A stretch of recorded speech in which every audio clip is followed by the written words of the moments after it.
Ladies and gentlemen, this podcast today is brought to you by our Patreon page. Visit patreon.com/Gear Network. That's Patreon, patreon.com/GERE Network. And look over the memberships to subscribe. For as little as $1 a month, you could receive this podcast and every other podcast from January 1st of 2020 onward, completely commercial-free, as well as advanced releases of every podcast. If you sign up for as little as $3.50 or more, you not only get that tier, but you also get exclusive podcasts, exclusive content, including the brand new GNE podcast, Gear Network exclusive podcast, starring me, John Cimino, of course. So, again, patreon.com/Gear Network, completely commercial-free and exclusive content. Do it right now for as little as $1 a month. GearNetwork.com. The following is a presentation of the Gear Radio Network. You're listening to the Better Live Than Dead podcast on the Gear Radio Network.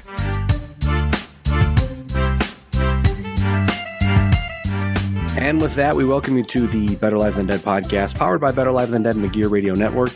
This is episode number 170. 170. There we go. That's what I was thinking. I was trying to think about it in Spanish, but 170, 170. I like Here it. we Good go. Work there. Yeah. We have entitled this one the COVIDcast, not to be funny, not to be tongue in cheek, but literally because this is our world now, and we're going to talk about that in just a moment. I am Ryan Wolfe at Wolfe BLTD, joined on the IndyCar Media Hotline by John Cimino at IamJCMoney on Twitter. John, before we get into the podcast, I just want to let the people know here. You can hear us on BetterLiveThanDead.com, GearNetwork.com, Apple Podcasts, Bullhorn, Google Play Music, iHeartRadio, Pandora, the Radio.com app, Spotify, YouTube, and wherever else you listen to your podcasts. John, how have you been holding up these past few, I guess, weeks? Well, Ryan, normally when I am on any BLTD podcast or really any podcast, I pride myself on bringing shtick to the podcast.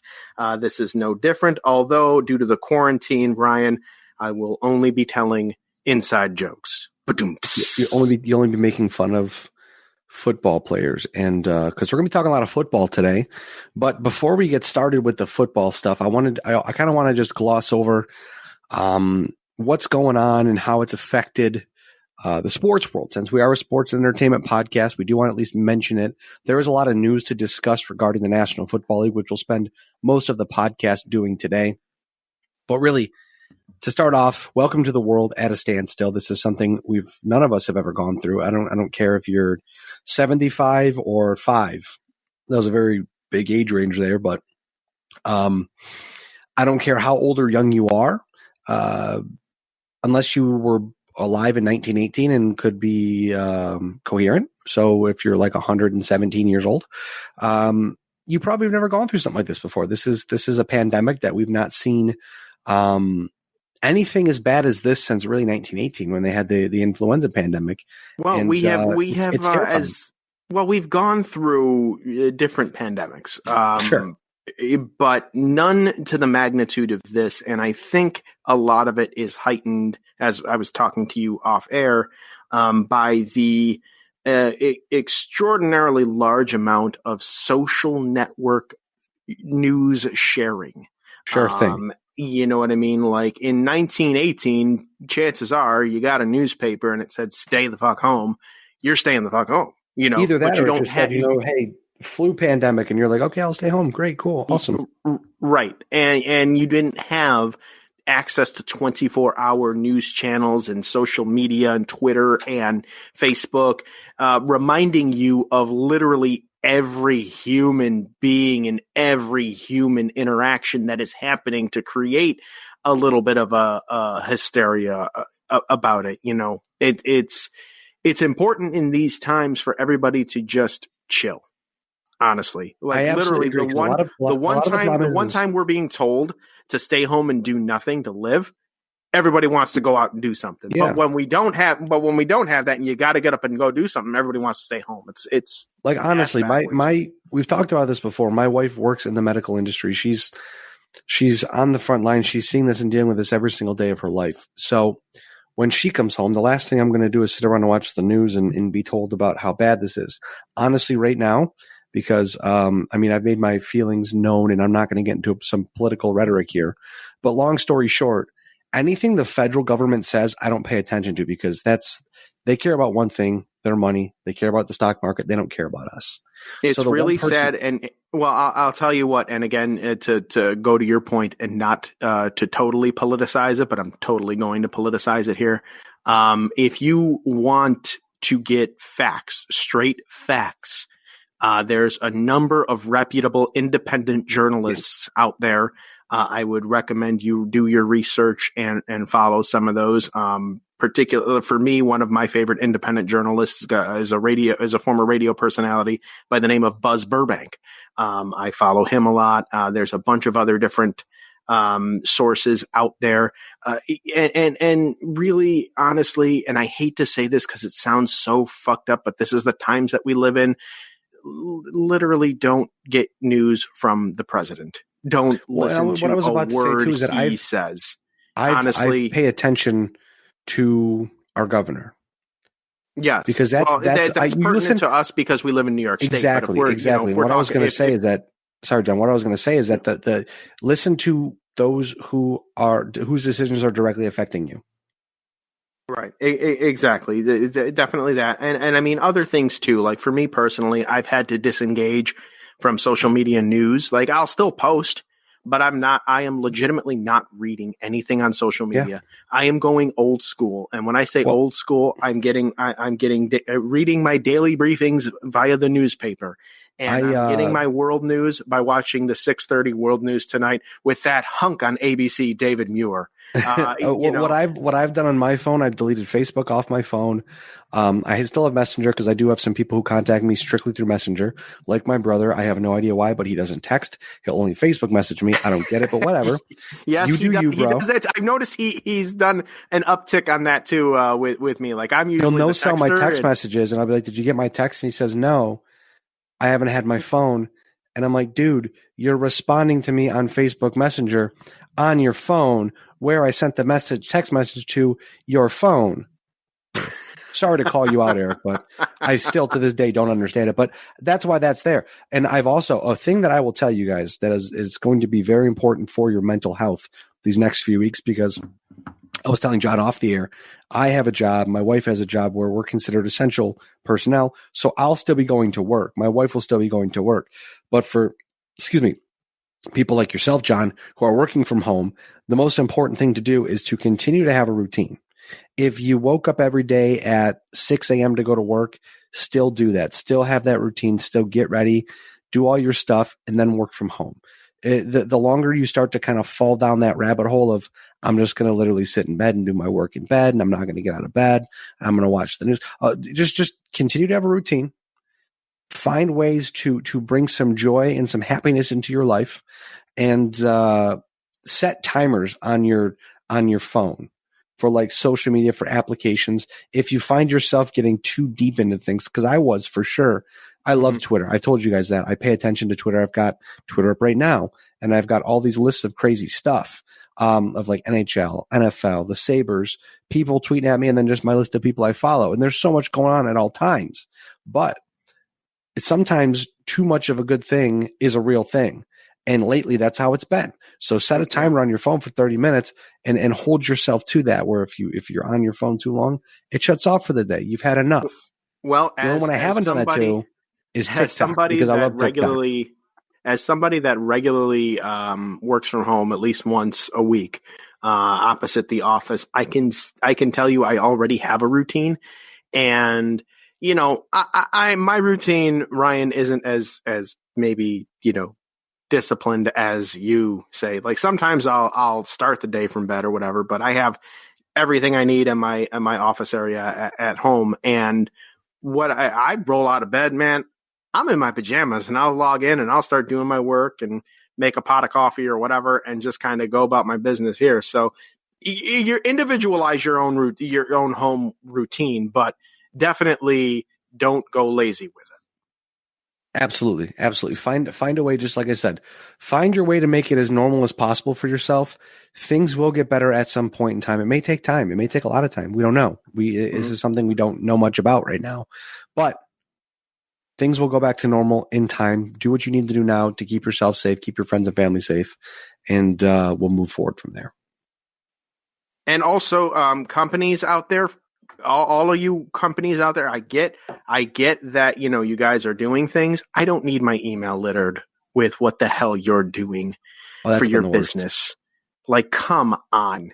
There's a company a car dealership that I bought my freaking 2008 Hyundai Tucson at back in 2009 emailed me with what they're doing. I don't give a shit. I just bought a new car from freaking Hazelton. Like, I don't need your, it's just, I don't know, whatever. Anyways, now, let's go to more pressing things. Yeah, let's jump into our three big things here quick, brought to you by fortunephoto.com. First off, as we mentioned, I'm just going to highlight over real quick what's been postponed, literally everything. We've got some updates. The NBA, the Waj Bomb man himself reports that, quote, mid to late June is the best scenario for the NBA's return. The NHL, their PA president, the Players Association president, Bill Daly, said, quote, the only definite for us is we certainly don't want to do anything around a resumption of play this season that will impact our ability to play a full season next year. So the NHL could potentially, there's been a lot of things on Twitter regarding they could do like a 1-game playoff where it's like March Madness style, or whatever it may be. But end of the day, they obviously want to crown a Stanley Cup champion this year. It may be unprecedented the way they do it, but desperate times call for desperate measures. So we'll keep an eye on that. Excuse me. To be honest, I don't think the NBA season's coming back. I don't think the NBA is coming back. I don't think the NHL is coming back. Because like they were talking, if the NHL comes back in August, say they have like a end of July, they have like a quick training camp to get everyone back in shape, ready to go. They play August, the regular season, and like September, they play the playoffs. Then October, they're doing the draft and free agency, and then they're playing a new season in December. So now you're affecting not only this season, but the next season, which they said they don't want to do. I got to be honest with you, that layout right there, and I was hoping if we were going to have the podcast a week ago when we were originally toying around with the idea and talking about this, that was what I was going to say, is I think that December to August timeframe for the NBA would just be amazing. You start the season on Christmas, essentially, because realistically, anytime the time the season, between the time the season normally starts and Christmas, you're kind of getting, it's okay. But once Christmas hits, that's when you start seeing the ABC Saturday prime time begin. Absolutely. and the big emphasis on the big games and things like that. Like, it might not hurt the NBA to kind of, stop now and then, and if they indeed do decide to do the playoffs, go June, July, August, because really during those points of time, you've got no hockey. Hockey ends typically in June for the Stanley Cup. You've got baseball, which they even have a week off because of All-Star break during that. There's like a large amount of nothing in between June and August when the NFL preseason begins. So that would be great to have meaningful basketball carried June, July, and into August.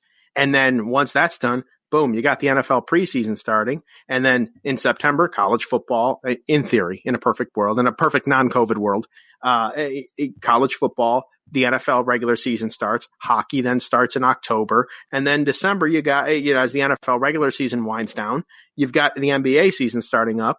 And then before you know it, March happens and there's baseball and all is well with the sports world. Like, I think that would be a tremendous thing for the NBA.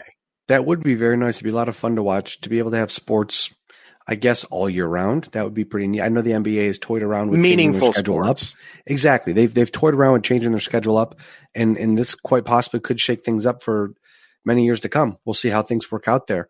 Other sports too to talk about real fast, which we'll just mention. NASCAR has postponed races. UFC has canceled fights, begrudgingly canceled fights, I should say. The PGA Tour has pushed back tournaments, including the Masters. So the ripple effect clearly being felt across the entire sports world, which rolls us right into our second of the three big things this week, Major League Baseball, which we're going to talk about relatively quickly because, like I mentioned, there's a lot of football news to talk about because the league year started. I failed to mention that. Major League Baseball has officially suspended their season, quote, at least 2 weeks.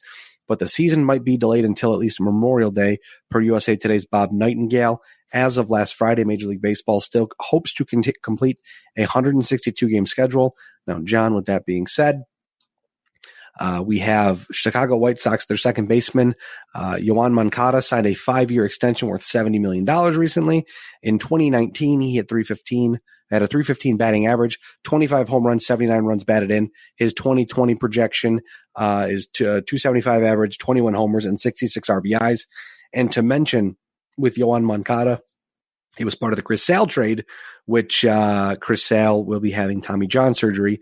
Unfortunately, he'll be having Tommy John surgery, but after watching him pitch last season and kind of struggle most of the season with elbow pain and with forearm pain, it makes sense that that's going to have to happen, but it sucks for the Boston Red Sox because after trading David Price and Mookie Betts, now they don't have Chris Sale.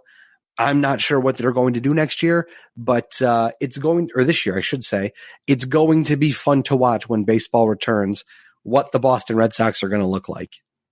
Yes, the Boston Red Sox certainly will, or on paper, appear to be a shell of their former selves that they've been the past couple of years. And they've got no one to blame but themselves.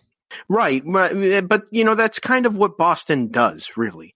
For all of their success that they've had in the 2000s thus far, they tend to periodically default back to the inept management that makes you scratch your head and kind of wonder, how the hell is this team this successful when some of the moves that are being made, you're wondering why. And what blows my mind? Again, the Mookie Betts thing.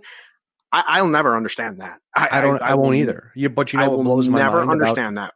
It blows my mind about the Red Sox is that ever since they let John Lester walk away because they were afraid to sign pitchers long term, every pitcher they've signed long term has fallen apart. I mean, that's just unreal luck. They go out. Maybe they're smarter than we're giving them credit for. Then. Well, Lester, they didn't re-sign Lester, and he has had a great run in Chicago, and they probably should have just kept him around. But then they go out and they have to go out and get Chris Sale. I mean, they had for the historian in me. I was going to say they had John Lackey. His elbow fell apart. They signed Chris Sale. They get Chris Sale. They say, maybe we won't re-sign him long term because of the mileage he has, his age, all that stuff. Blah blah blah blah. Dave Dombrowski says, "Screw that. It's Chris Sale," which I totally get that mindset. And then his elbow falls apart. I've been getting off related here. I've been getting phone calls from quote unquote Apple support all day. And I actually just recorded one before. But you know what? Let's just have a little fun here on BLTD. Let's see. Gary from Apple support. Here we go. We have found some suspicious activities in your iCloud account has been breached. This is a BLTD first. Using any Apple device, please contact Apple Support Advisor. Press 1. I'm going to press 1, Ryan. With Apple Support Advisor. I like this. Press 2. Also, Brandon from the Listening Podcast just walked in here. What up? Well, I like it. All right. Yes. This is a little improv here for you. This is, again, the shtick that I bring. Your call is in a queue and will be answered shortly. Oh, it's in a queue and it will be answered shortly. All right. Well, we'll keep talking with the music in the background. Yeah. Well, you know what? I'll just set the phone down there, and once I hear them start to talk. So the other big deal that was signed recently. Your call is in a queue and will be answered shortly. I was waiting. So I thought they were going to talk. It's waiting. Go ahead. Milwaukee Brewers outfielder Christian Yelich signed a 9-year extension worth $188.5 million. 2019, he had a .329 average, 44 homers, and 97 RBIs. 2020, he's projected 306 batting average, 31 homers, and 84 RBIs. Now, John, Christian Yelich gets the Barry Bonilla special, or Bonnie Bonilla special. I don't know. I said Bobby Bonilla. Damn it, Ryan. Barry Bonds. He gets the Bobby Bonilla special. He's paid until he's 50 years old. Welcome to Apple. How can I help you? Yes, hi. I just got a call here about my Apple account being breached, and I'm a little concerned right now. I was hoping you might be able to help me out with that.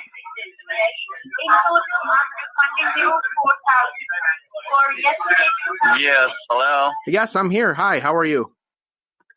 I'm fine. How are you? I'm good. Well, you gonna help me with the Apple breach, or what's going on here? Yes, sir. We have received a notification on our server. I'm sorry. I'm sorry. You gotta speak a little clearer. It's very loud back there. Ah, you bastard! They hung up. Damn it! They did. That was going to be. They did hang up. They did hang up on me. It's all good. It's all good. Whatever. I don't know. Anyways, go ahead with your Bobby Bonilla thing. Christian Yelich going to be paid until he's 50 years old. John, that's 2042. That's $2.5 million each July 1st from 2031 to 2042. He deserves the cash, but I'm loving the fact that he didn't have to work after he retires from baseball because he's going to get paid till 2042. I'm sorry, Ryan. I just breaking down the wall here. Essential supplies. Going back to the COVID thing. I happen to have an extra something that Brandon needed, so Brandon came over here and I gave it to him. And I was actually giving it to him as you were talking in the background, so I missed the very last part. What was the last part? That's okay. Christian Yelich is going to be paid each July 1st, John, from 2031 to 2042, $2.5 million. Yes, I hope. And you know what? His agent needs to be nominated for Agent of the Year. Is his agent the same as Bobby Bonilla's was?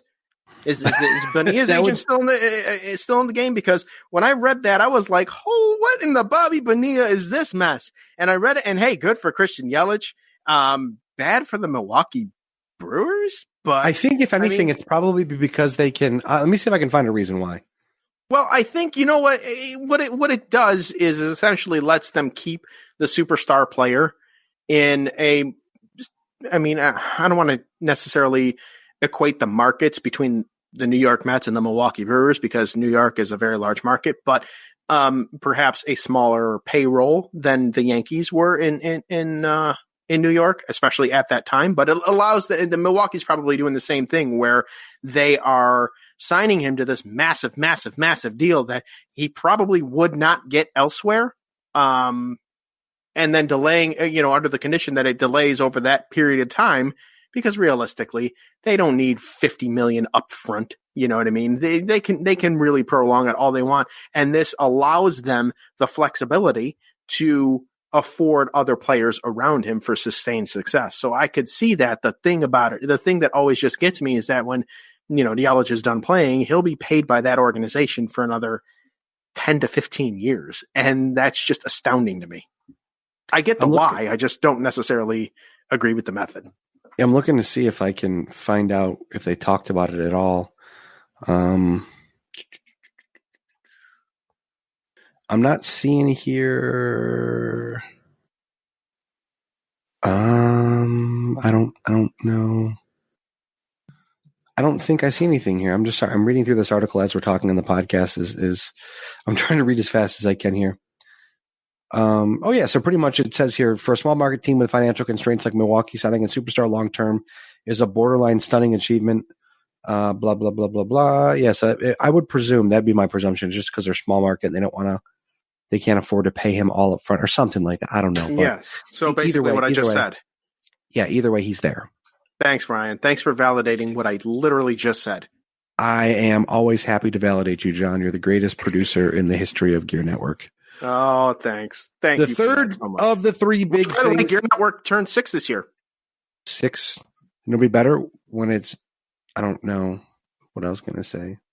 You were going to try and find a way to equate that to the number 69, weren't you? Damn it! How did you know? Ryan, I was born on a day, not yesterday. I was born at night, not last night. Exactly. I got you. Looking over the NFL now, the new CBA has been approved, has been ratified.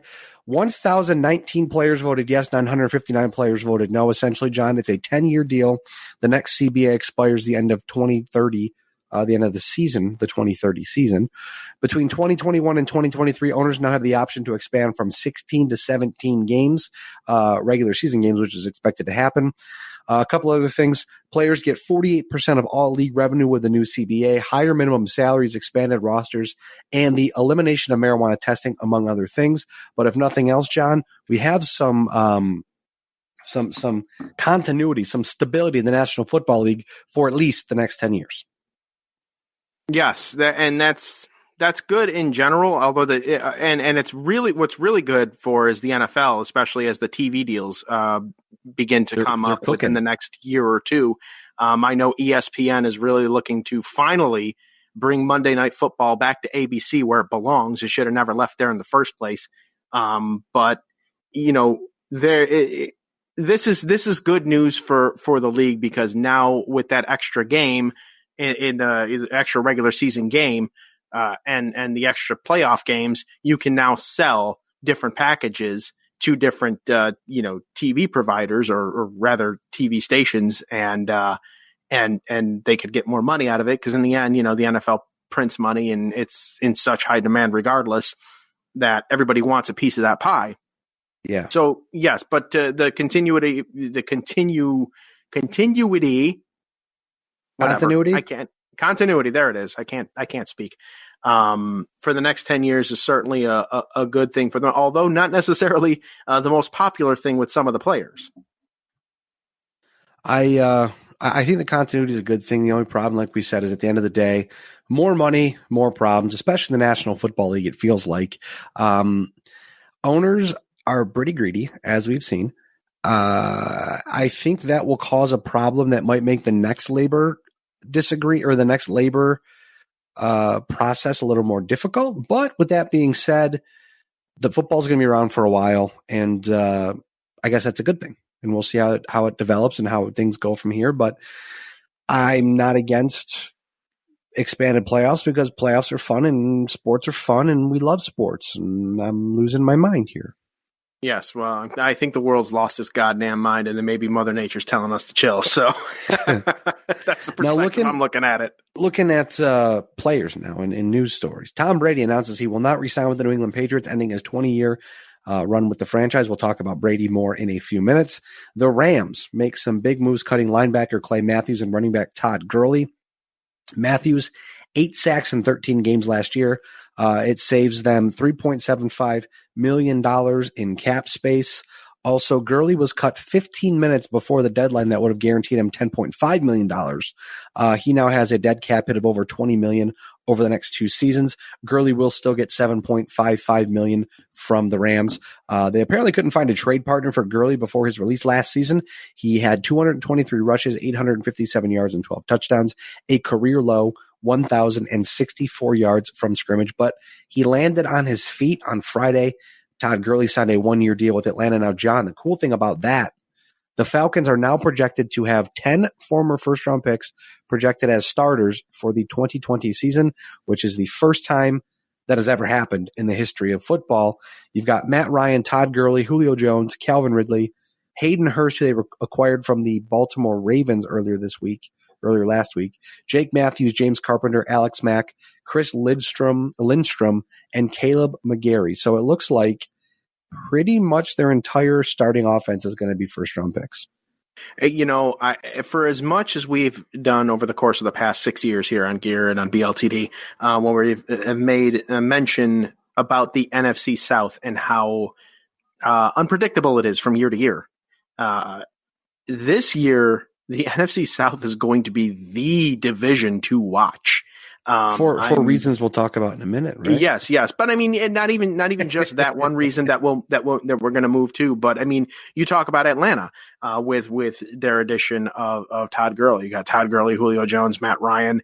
All the other number one picks that you alluded to there. Teddy Bridgewater signing with Carolina. You got Drew Brees coming back on 2 years, $50 million for the Saints, and what's his face?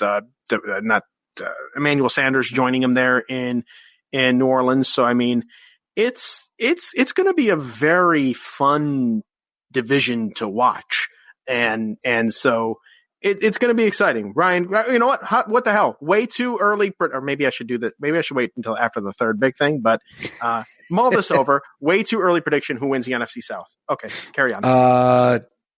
Tampa Bay. Yeah, that's where I'm headed to. But we'll talk about that in a second. Some trades that happened this week. Two very, very, very big trades, which we'll get your thoughts on, John, and my thoughts as well. Defensive line, Calais Campbell traded from Jacksonville to Baltimore for a 5th-round draft pick. Campbell rated as Pro Football Focus's best run defender last season and the 4th most valuable defensive lineman since 2008. A shocker of a deal coming out of Houston. Wide receiver DeAndre Hopkins was traded to Arizona for running back David Johnson. Arizona receives a 2024th, and Houston also receives a 2020 second-round pick and a 2021 4th-round pick. John, do you have any idea why Bill O'Brien would want to trade DeAndre Hopkins for David Johnson. Unless what Michael Irvin said on Get Up a few days ago is actually true, I would have no other idea why. You're talking about getting David Johnson, who's been hurt, but it really wasn't the running game that they were terribly lacking on. Like, who's Deshaun Watson going to throw to? Will Fuller. I mean, Will Fuller has had some injuries over the course of the past couple of years. He's an okay receiver. Maybe now he's this good when he's healthy, but like you said, when has he been healthy? But maybe this might open up that opportunity for Will Fuller to step into the number one and show that he is even more capable than maybe we knew he was. But to get rid of somebody like DeAndre Hopkins the Madden algorithm and Madden 20 wouldn't approve this damn trade. So there had to be some sort of deep-rooted issue, and I think Michael Irvin, for as wacky as he might be, especially as animated as he gets, when he starts huffing and puffing and talking like this, and he starts getting all animated and everything, like I tend to believe Irv Dog there saying that something occurred and that was because there is no other logical explanation, in my opinion, to get rid of somebody like DeAndre Hopkins for somebody like David Johnson, who has some question marks now based on his recent injury history.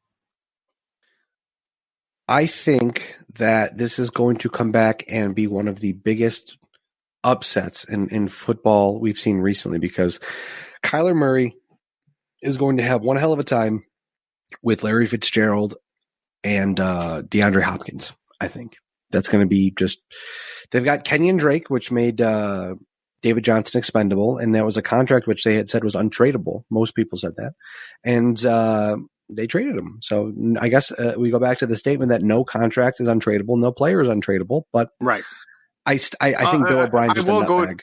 I'll go to another statement. Bill O'Brien's a terrible GM. I would agree with that one, but they're all in on him, so good for them, right? The NFL should just trade the Houston Texans to the XFL for the Houston Roughnecks. That'd be fantastic. The next big wide receiver to move, Stephon Diggs, traded to the Buffalo Bills for a 2020 first, fifth, and sixth, along with a 2021 fourth-round pick, a 2020 seventh-round pick coming back to Buffalo. Now, John, for me, this deal signals one thing. The Buffalo Bills are going all in offensively to confirm potentially confirm their thoughts about Josh Allen. If they believe he's the guy, they knew last year they needed a number one wide receiver, so they took their first round pick, which they were likely going to spend on a wide receiver, and go out and get a 26-year-old wide receiver who still has 4 years left on his contract, and give Josh Allen that number one weapon, which now we saw at the end of last season. This has been talked about ad nauseum on Twitter at this point, but the Bills were doing very well with 11 personnel, which essentially was 3 wide receivers, 1 tight end, and 1 running back. So next year you're looking at, if they run 11 personnel, you've got one side is Stephon Diggs, the other side is John Brown. Your slot receiver is going to be Cole Beasley. Your tight end likely is going to be Dawson Knox. Your running back is going to be Devin Singletary. There's your offense for the Buffalo Bills next year. And if Josh Allen takes a step forward again, not only are you looking at the playoffs, but they may be ready to make Josh Allen, to pay him like a franchise quarterback, which in the NFL these days, we know you have to try to win on your rookie deal. I don't think that's going to happen for the Bills, but some semblance of progress for the Buffalo Bills will be important. You don't think that Josh Allen is or has poised himself to win on his rookie deal? I don't know if they're ready to make that step next season to be a Super Bowl contender. I would argue that the division is theirs to lose. Maybe they might not be a Super Bowl contender. We'll talk about that in a moment. But there is no reason whatsoever, in my honest opinion, why the Buffalo Bills should not win the AFC East next year. I agree with that one, especially with what we're going to talk about. I would agree with that one, but I think that the team is just trying to figure out, they're doing their due diligence, they're building the team the right way, and they continue to do it with this move, acquiring Stephon Diggs. I agree. And to your earlier point about Josh Allen, we had talked repeatedly on Trust the Podcast last season, and I was a very, very, very huge advocate for Josh Allen the entire year. When even you, Ryan, for the first 7 or 8 weeks might not have been. And I was telling you these are the steps that he's taken. He's already shown this. He's already shown this. He's already shown this. But this year 3 is going to be a huge one for him. Now, because the Buffalo Bills are doing what they need to do to put pieces in place around for him. And so he can't keep doing his overthrowing and, that type of stuff. But, and perhaps by getting Stephon Diggs, they're telling him, okay, well, he's much faster than a John Brown or a Cole Beasley. He'll get out there. Don't overthrow him. And by going with Devin Singletary, as RB1 now, they're telling him, you don't need to use your legs as much now. Stay safe and just kind of do and progress as a quarterback there. So I'll be very curious to see his year 3 progression with even more weapons around him than, say, some of his contemporaries in that draft that he was in, namely Sam Darnold and Baker Mayfield, have at this time as they had in year 3 as well. It really does seem like the Buffalo Bills are setting him up to succeed, which is what I like to see, because the defense is great. They retooled a lot this past week and in free agency, and now it's focused on the offense. And I really think that at this point in time, like you said, John, they got to be the favorites in the East. We'll talk about why in a minute, but they don't get me wrong though, and this is just something that I thought of here. And I'm not saying this as a Jets fan, but I'm saying this because I honestly think it's true. If the Bills ended up having Sam Darnold instead of Josh Allen, I think this team would be AFC championship bound, because I think Darnold is that much more of a smarter quarterback, a better quarterback, and he just doesn't have anybody around him in New York to justify that. You know what I mean? But I think if Darnold was in place with this Buffalo Bills team as it stands right now, I do think that they would be I don't want to say a shoo-in, but definitely up there for AFC championship consideration. I don't think I disagree, but I'm riding the wagon. I'm riding the wagon home with Josh Allen at QB. Oh yeah, listen, I like Josh Allen. I honestly, I am a fan of the guy. I didn't really know much about him when he was drafted, other than what you would retweet from Twitter, which was Josh Allen hate. But I personally gave him a chance, especially, following Trust the Podcast and eventually becoming a part of that show, having to know, about as much about the Buffalo Bills as I do about the New York Jets. So, and I became a fan of the guy. He's embraced the culture. He's embraced everything about Buffalo. He's done everything the right way, since he got here. So there's, there would be no reason to not be on his bandwagon. Now I want to talk about some other football news before we move on to the big free agent signings of the week. Defensive tackle DeForest Buckner traded to the Indianapolis Colts for a first-round pick. Buckner then agreed to a contract extension that makes him the second highest-paid defensive tackle in National Football League history. Quarterback Nick Foles, John, Big Dick Nick, traded to Chicago for a compensatory fourth-round pick 1 season after signing an $88 million deal with the Jacksonville Jaguars. That tells us one thing: it is Minshew mania. Down in Jacksonville, baby. You know what? He now in Chicago, he has every opportunity to reclaim the name Big Dick Nick, because in Jacksonville he was just Nick. Once Gardner Minshew was named the starter during the injury, and then later on in the year, Minshew, that's Minshew's team. That's Minshew's team. That's Minshew's got Wally pipped. Yep. He pretty much did. So, but headed to Chicago, where, Mitchell Trubisky performed and he didn't even perform like an XFL quarterback much during the season last year, performed like an AAF quarterback last year. He has every opportunity now to reclaim the name Big Dick Nick. I think that's the one thing. Mitchell Trubisky is a good case study for the Buffalo Bills and for Josh Allen.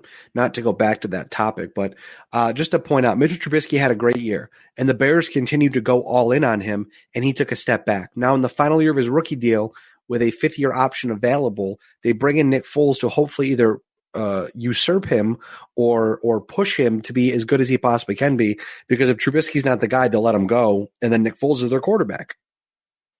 Right, exactly. And at that point, but you talk about this, and I know you mentioned, we're going to free agent signings, but the amount of free agent quarterbacks that are out there now still, and to come, likely, in the case of Carolina with Cam Newton. I don't think if they don't find a trading partner for him, I fancy he'll be released and able to go to whatever team he wants. But, even the market for backup quarterbacks is going to be competitive. Absolutely. Looking at Nick Foles, too, he can be cut after the season and cost Chicago only $12.5 million in dead cap. Otherwise, Chicago would be on the hook for a $20,625,000 cap hit in 2021 and a $20,750,000 cap in 2022. Okay, that was difficult. I don't know why, but franchise tags here. A couple to point out. Dallas quarterback Dak Prescott, Tennessee running back Derrick Henry, Cincinnati wide receiver AJ Green, all franchise tagged this past week. Arizona running back Kenyon Drake signed his transition tag and will be returning to the Cardinals next season. Now, NFL free agency, the last thing we're going to talk about here today on the podcast. The Cleveland Browns make a big splash signing tight end Austin Hooper to a reported 4-year, $44 million deal. Right tackle Jack Conklin to a 3-year, $42 million deal, which was desperately needed, and I still expect him to probably take another offensive lineman high in the draft. And then they signed quarterback Case Keenum to a 3-year, $18 million deal. You'll remember new Cleveland Browns head coach Kevin Stefanski used to be Case Keenum's offensive coordinator, or worked with Case Keenum, I believe, in Minnesota when Keenum was with the Vikings. So Cleveland going out and trying for the, I believe, second straight year to win the offseason Super Bowl. And I mean, it took a pretty big step in that direction. Well, I'll tell you what, Case Keenum, he's putting Baker Mayfield on notice. I think it's good to bring Case Keenum in for some positive reinforcement. I think that in Cleveland, it's definitely Baker Mayfield's team unless Baker Mayfield is horrible or gets hurt. But I feel Case Keenum is of the same ilk, I feel, as Matt Moore is. My thought with this was that Case Keenum comes in and he already probably knows the offense. So if anything else, he's going to help Baker Mayfield be a better professional, be a better football player, but also probably to help him learn the playbook and figure out the nuances to tailor his game to the playbook. Because like I said, Case Keenum's been through it before. Yes, he's been through it, and his biggest success came that year. He was with Minnesota, obviously. So having that connection there with the Cleveland Browns only bodes well for him, and could bode well for the team if Baker Mayfield tends to play in a manner like he played last year at times. So now looking at another, he's another interesting year 3 to watch. Really, sure thing. In the entire quarterback class, everybody's year 3 is going to be interesting to watch there, because I'm very curious to see as well how Lamar Jackson responds, bounces back after his MVP year. Is he going to still play at the same level, or is he going to regress a little bit? Did the success get to his head? Is he still hungry? That kind of stuff. Looking at another team who spent gobs of money this past week, the Miami Dolphins signed offensive lineman Eric Flowers, 3 years, $30 million. Defensive end Shaq Lawson, also 3 years, $30 million. Cornerback Byron Jones, formerly of the Dallas Cowboys, a 5-year, $82.5 million deal. And they also signed linebacker Kyle Van Noy to a 4-year, $51 million deal. It feels like Miami's got problems across the board. These players will make them better, no doubt about it, but it definitely seems like they were spending money to spend money this past week. Well, they're spending money because their goal is a quarterback this year in the draft, and with 3 first round picks, might be enticing to a team like Cincinnati if they wanted to trade up and get Joe Burrow, because Joe Burrow is going first overall, and they've been talking. The talk has been tank for Tua, Tua to Miami, but Miami now putting those pieces in place, and as well having experienced Ryan Fitzpatrick coming back for sure, yes, to start. But then you take in the 3 first round draft picks, they're going to get a quarterback with one of those picks. Now, whether or not they decide to package 2 or even all 3 of those to send to Cincinnati in order to assure first round pick to get the quarterback they really want, which at this point in time appears to be Joe Burrow. That's what all those Dolphins moves are doing. They're not trying to. Brian Flores down there is not trying to have a repeat of literally the first 8 or 9 weeks of last year at all this year. I think Tua Tagovailoa, I love that name.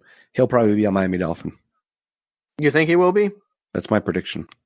I read because now with the whole quarantining and everything, the NFL scouts and NFL medical personnel can't really do the same kind of evaluations and workouts and things like that before. So Tua's going into this draft as a complete mystery right now to NFL. Yeah, it's all hearsay at this point. It's what you think you heard and what you might have known. And I know the draft itself will also be interesting to watch because they are going to be holding out. I think they're just going to do like a closed room draft, which will be interesting. That's good though. That needs to happen because we don't need people getting sick. Now, running down a list of other free agent signings. The Dallas Cowboys signed wide receiver Amari Cooper to a 5-year, $100 million deal. Ryan Tannehill back in Tennessee, a 4-year, $118 million deal. He got paid. Also, it looks like Tennessee has some sort of out after 2 seasons, but that's a lot of money for Ryan Tannehill. But I guess if it works, whatever. Speaking of quarterbacks in Tennessee, quarterback Marcus Mariota, formerly of the Tennessee Titans, signs with the Las Vegas Raiders. Still feels weird to say that. Quarterback Drew Brees re-signs in New Orleans, as John mentioned, 2 years, $50 million. Defensive end Robert Quinn signs with Chicago, 5 years, $70 million. Jason Witten, tight end, signs with the Las Vegas Raiders, a 1-year deal worth up to $4.75 million. Quarterback Teddy Bridgewater, as John mentioned, signs with Carolina, a reported 3-year, $60 million deal. Cam Newton clearly on the outs there. Officially announced today, quarterback Phillip Rivers signs with the Indianapolis Colts, a 1-year, $25 million deal. Running back Melvin Gordon signs with Denver, 2 years, $16 million. There was a rumor out there that the Buffalo Bills offered a deal, and Melvin Gordon Schefter completely debunked that. Correct. Schefter said no way. Schefter said that Gordon's agent reached out to the Bills, and the Bills never reached back. So whatever that may be, we'll move forward from there. Tight end Eric Ebron signs with Pittsburgh, 2 years and $12 million. And John, the biggest news not only of this offseason, but maybe of the last few years. Quarterback Tom Brady, as mentioned, leaves the New England Patriots and signs with the Tampa Bay Buccaneers, a 2-year deal worth $50 million. No trade clause in the contract, as well as a no franchise tag agreement in that contract. But John, all the money guaranteed, by the way. Tom Brady, starting quarterback of the Tampa Bay Buccaneers. We live in some strange times, don't we, man? It still feels weird. It is weird, and again, you and I both can speak to being on the receiving end of being literally murdered by Tom Brady for the last 20 years with our respective favorite teams. But regardless of what team he played for, it's always really weird to see an iconic sports franchise quarterback or or anybody that plays in any sports franchise that's iconic and is synonymous with that particular franchise go and wear another uniform at the tail end of his career. I mean, when you think of, when I think of Tom Brady to the Bucks, I think of Michael Jordan to the Wizards, or Hakeem Olajuwon to the Raptors, or Patrick Ewing to the Sonics, Brett Favre to the Jets, Peyton Manning to the Broncos. Like, it's just weird, and it's going to be really weird to see him wearing those. Hopefully, those uniforms that drop that leaked that are supposed to be the uniforms are not those, and they go back to the creamsicle uniforms. But it will be really weird to see him in a uniform other than a New England Patriots uniform. And with everything that's popped up with the relationship between Brady and Belichick, especially dwindling over the past couple of years, I don't know, man. It's just really weird. It's really weird to see. We've heard rumors that first off, I think that the Buccaneers are going back to their old pewter. I almost said costumes, but uniforms. I think Manning to the Broncos. It didn't feel as weird because it felt like it was meant to be. Like, we knew it was going to happen. It was a foregone conclusion. Mm-hmm. Phillip Rivers to the Colts. Again, we felt like that was, for the most part, most of us felt like that was a foregone conclusion. It just feels right. Yeah. Nothing about Tom Brady. It felt like it was time. You're right. It felt like it was time for each of those individuals. Given like with Peyton Manning, for example, they had the Colts had such an abysmal year without him that the NFL players themselves voted Peyton Manning in a year that he did not play one of the NFL's top 100 players because of that fact. but that year they ended up having the first round pick overall, and they used that on Andrew Luck, who was Andrew Luck. So yeah, it was time. It was time for that situation. Uncle Phil out in Los Angeles. I mean, he's a good quarterback. He's always been a good quarterback, but the Chargers have historically not really done much to protect him or surround him with, good enough, exceptional talent. He's had good enough talent to make a run, but he's never had exceptional talent. And I'm not saying that there's exceptional talent in Indianapolis, but there's far more around him to protect him on that line than there has been, arguably ever, in the within the past 5 years. God damn it, Apple support is calling again. This is like the fifth time they've done it today. I'm ignoring it this time, but this one here with Tom Brady, you could tell something was up. I mean, you could tell because the Tom Brady's demeanor, especially over the course of the last 2 years, whether or not they were winning, his demeanor looked like he just was not enjoying himself. Well, and I can throw some perspective into that. We heard a story over the week about, and obviously now that Brady's gone, everything is showing up. Everything's rising to the surface here. There were talks that when Jimmy Garoppolo was traded to the 49ers, that Bill Belichick offered Brady first, and that I forget their GM. I forget his name. I almost said John Gruden, but I completely forgot. John Lynch. He couldn't believe his ears when Belichick said, "Do you want Tom Brady?" And then apparently once Brady caught wind of that, that's when things started to disintegrate. And it goes even further when you hear Robert Kraft talking to NFL Network. He explained his perspective on Brady leaving to join the Buccaneers. Quote, "Think about loving your wife, and for whatever reason, there's something, her father or mother, that makes your life impossible for you, and you have to move on, but you don't want to." That tells me one thing, literally one thing. Bill Belichick's the problem here. Oh yeah, absolutely. With Robert Kraft essentially gave up the boss on Belichick right there. Bob Kraft has never.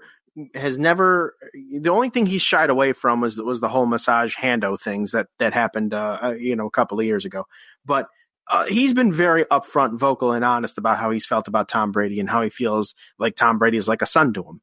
And how the first impression Brady made on him was when he came up to him and said, "This is the best thing you've ever done." Drafting him 199 was the best thing that franchise has ever done. And he was absolutely 110% correct. So the fact that happened, and Kraft made the comments that he did tells me exactly that the hoodie was the problem. And I'll even go further. The story that came out a couple of years ago about John Lynch playfully saying, "Is Brady available?" The report, reports that are coming out, take it however you may, is that Belichick was listening and was like, maybe. And that irked Tom Brady, that irked Tom the wrong way, So yeah, it definitely, I feel the hoodie was what happened with that deteriorating relationship. I'll be very interested to see Tom's demeanor, the first few games as a Buccaneer, even really throughout the whole season, because he's got talent around him in Tampa. He's got an extraordinarily large amount of talent, especially Mike Evans being 6'5". Tom Brady's never had a receiver at 6'5" or over in his entire career. So he's going to have weapons around him to go to.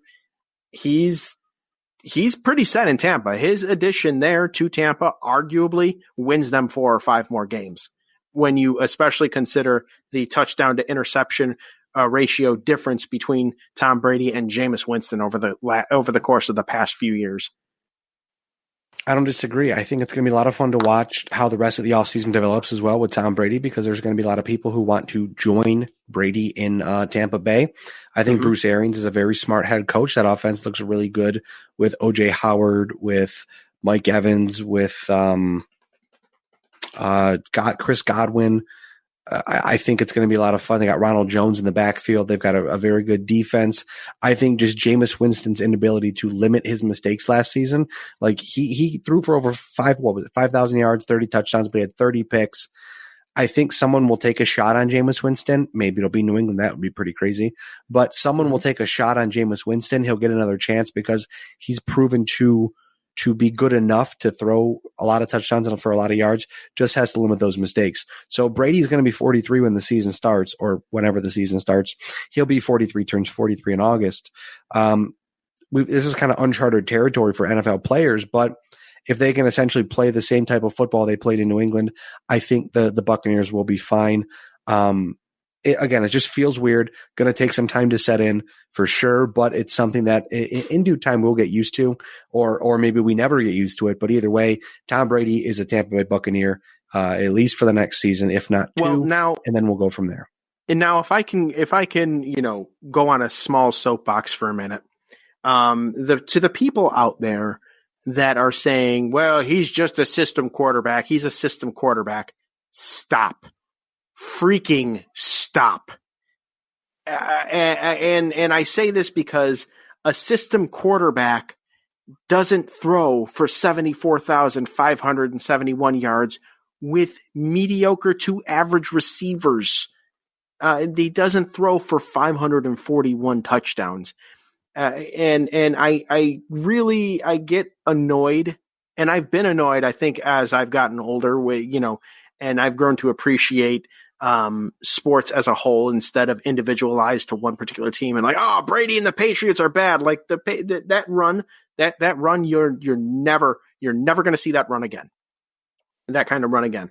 But to say that Tom Brady is just a system quarterback and he's not good at all, it's just absurd to me. And for those of you that are going to go ahead and argue, well, Matt Castle stepped in and had success, and Jimmy Garoppolo stepped in there a couple of times and had success, and even Jacoby Brissett stepped in and had success, in the system. Yeah, that's great. That's great and all, but I will see this. Do you think that if Tom Brady was just that, a system quarterback, and that literally any quarterback could have been put in his place and that Patriots train could have kept on rolling, don't you think they would have gotten rid of him after that ACL injury in 2009 and kept Matt Castle until they drafted Jimmy Garoppolo in theory, and then had Brady tried his luck somewhere else? He's not a system quarterback. Cut the nonsense. He's gone to 9 Super Bowls and won 6 of them. Oh, and by the way, the famous 28-3 Atlanta Falcons, which I also find funny that he's now playing in the same division as the Atlanta Falcons now. But the famous Super Bowl that he came back. I will absolutely say and argue Tom Brady won them that game. Belichick's coaching didn't just win them that game. The system didn't win. The system gave up 28 points in that Super Bowl. Tom Brady and his smarts won that game. Jameis Winston couldn't have gone in there and won that game for them. Matt Castle couldn't have gone in and won that game for them. Jimmy Garoppolo wouldn't have won that game for them. Tom Brady won that game for them.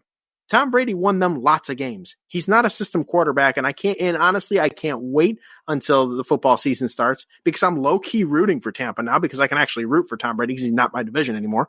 And I am hoping that Tom Brady just runs roughshod over everybody, proves everybody wrong, and goes, and if he doesn't play the second year of his 2-year deal and he goes out on top, that would be great. I think either way, it's going to be very funny to see. Be very fun to see what happens. And like I said, I'm going to tune in either way, but we'll talk more about this in the coming weeks, because we've got nothing but time on our hands, and I know the podcast is running a little long here, so we'll wrap things up. But I don't know when we'll be back, but we'll be back certainly sometime soon to talk with you. Absolutely. Well, I can tell you, I'll personally be back, because now that I have a lot of time on my hands, and apparently the quarantine doesn't impact the robocallers, I'm going to go back to recording spam phone calls, because you know what? We all need a little laugh. Absolutely. Now, everybody out there, if you're sick or if you're healthy, stay safe, stay healthy. I know we're in some uncharted territory, but we send you our best from here, all of us at Better Live Than Dead and the Gear Radio Network.